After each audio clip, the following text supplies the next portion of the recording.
arzimagan 1,5 ming dollarga matraslar sotilayotgan ekan. Borib ko'ramiz.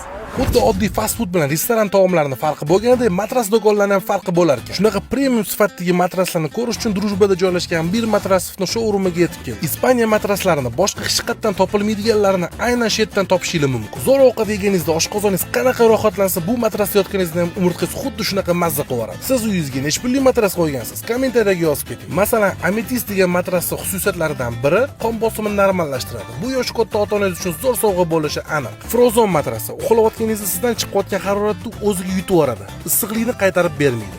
Soya matrasi sal qattiqroq bo'lgani bilan massaj effektini beradi. Bizning yoshdagi odamlar uchun juda mos keladi. Menga eng yoqqani mana shu, ultra soft, yumshoqqina do'mboqqina. 1 soat uxlasangiz 4 soat uyquni effektini olasiz. Lekin doimiy foydalanishga tavsiya qilinmaydi. Bu bo'lsa kanapladan qilingan matras. Ha, bu o'sha sizlar o'ylagan kanapla. Lekin foydasini bilsanglar aniq oydinlik kelib qoladi. Sababi ko'zimizga ko'rinmaydigan hasharotlarni yo'q qilish xususiyatiga ega.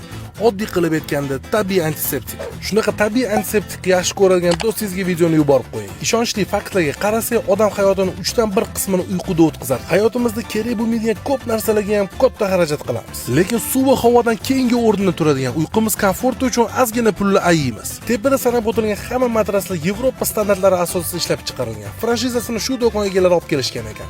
Boshqa do'konlardan qidirib ovora bo'lmaydi, topa olmaysizlar. Siz qaysi matrasdan olgan bo'lardingiz? Izohlarda yozib keting. Video foydali bo'lgan bo'lsa, like bosib qo'yish esdan chiqmasin. Lokatsiya har doimgidek Telegram kanalda bor.